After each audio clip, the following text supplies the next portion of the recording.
Aujourd'hui, on s'arrête à la station Côte-de-Liesse, une station qui deviendra bientôt un carrefour majeur pour le transport en commun. Métropolois et métropoloises, bienvenue dans cette nouvelle capsule express métropolitaine. Prochaine station, Côte-de-Liesse.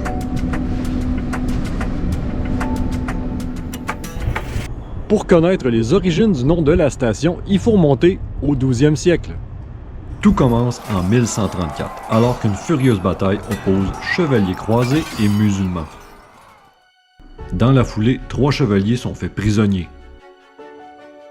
Une fois au cachot, le sultan demande à sa fille, la princesse Isméry, d'user de ses talents pour convertir les 3 chevaliers à l'islam. Elle se rend à leur cellule et tente alors la conversion, mais en vain. Même que, c'est plutôt le contraire qui se passe. Les chevaliers commencent à lui parler de Dieu et de la Vierge Marie.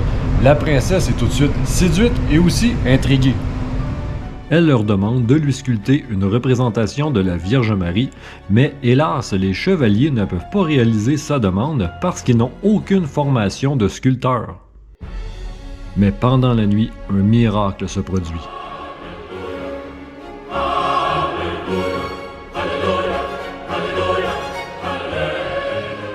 Un ange vient à leur secours et dépose une statue de la Vierge Marie en bois noir dans leur cellule.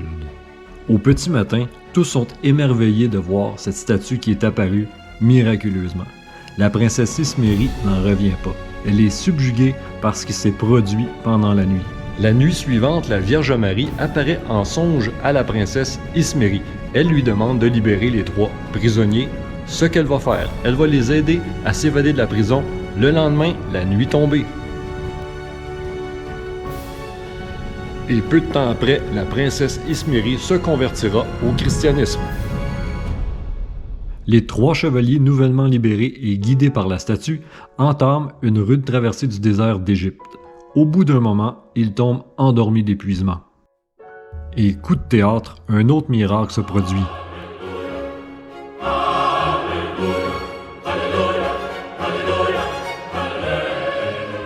Ils se réveillent en France et plus précisément dans un petit village de Picardie.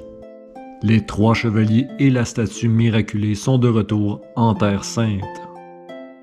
Les chevaliers, aidés des villageois, tous nourris d'une grande joie, fit construire une chapelle pour honorer la statue. Et avec le temps, le village prit le nom de Notre-Dame de Liesse. Le mot Liesse vient du mot latin Laetitia qui signifie joie.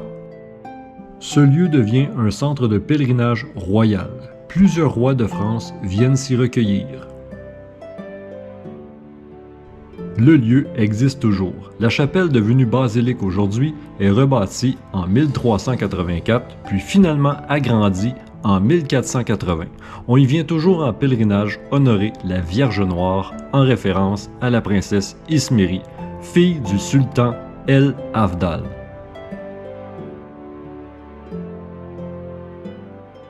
Bien sûr, la légende de Notre-Dame de Liesse aurait pu rester enfermée dans le sable d'Égypte ou même dans les pierres d'une chapelle du nord de la France, mais ça s'est pas passé comme ça. Elle a traversé les mers et les siècles pour venir s'enrichir au Québec et, entre autres, à Montréal. Les premiers colons français n'ont pas seulement apporté leur langue et leurs outils, ils ont aussi apporté leurs saints, leur dévotion et leur histoire.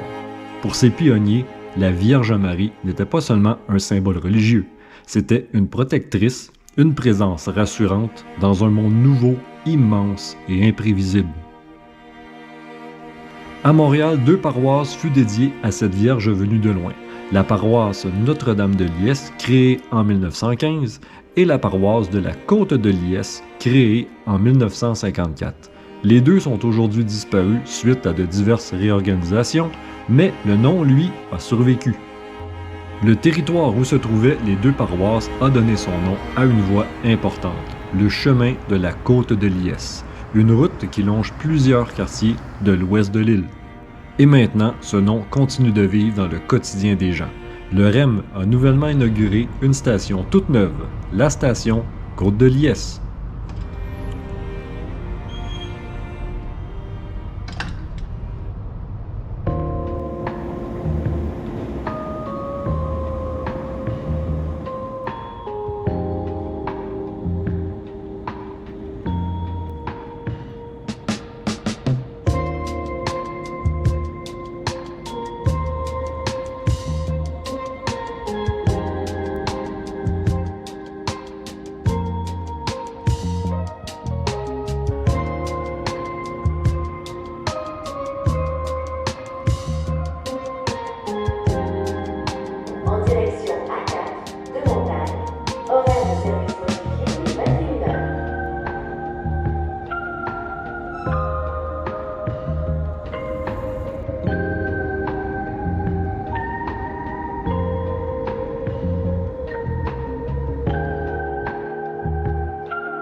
Depuis le 12 janvier 2026, la station fait le lien direct entre la ligne 15 de Mascouche des trains EXO et le REM. Pour les voyageurs de Mascouche, Terrebonne, Repentigny ou Charlemagne, la nouvelle connexion est fort intéressante. Le trajet vers le centre-ville ou même la rive sud devient plus rapide et plus direct. Et surtout, sans les contraintes de la circulation automobile.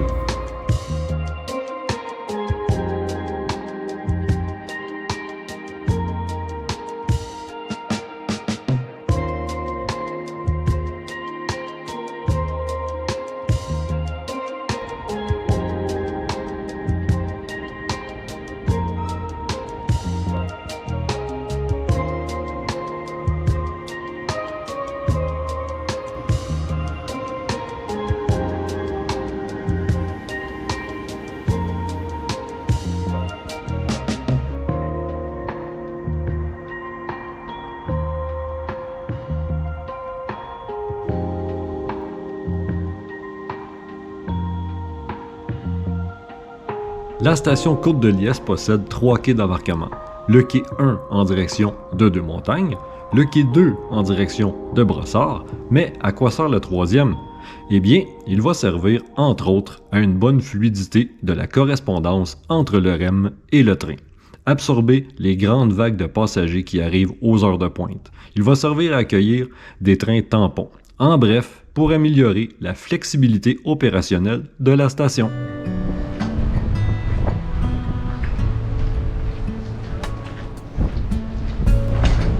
Ce qu'il faut savoir aussi, c'est que la station a vu le jour en même temps que le REM. C'est-à-dire qu'il n'y avait pas de gare ici avant, comme Canora ou Ville de Mont-Royal qu'on a vu dans mes vidéos précédemment.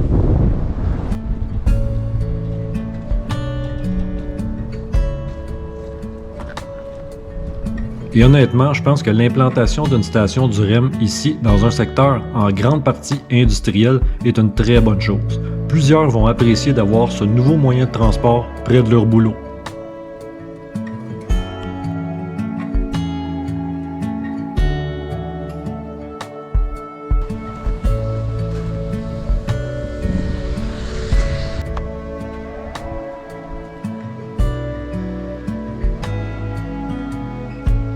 Quand on s'intéresse à l'histoire, on découvre des trésors historiques, mais aussi légendaires. Donc en conclusion, la prochaine fois que vous allez passer par Côte-de-Liesse, que ce soit en auto, en train ou bedon en REM, eh bien pensez à la princesse Ismérie, aux 3 chevaliers perdus dans le désert et à la petite statue qui aurait fait plusieurs miracles. Ici, on a un bel exemple que les légendes, avec le temps, ne disparaissent pas. Elles voyagent et vont tout simplement s'enraciner sur un autre continent.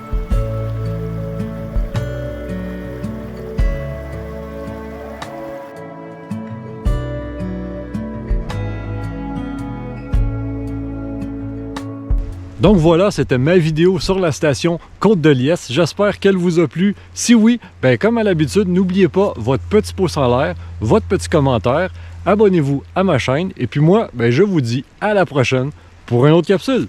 Salut!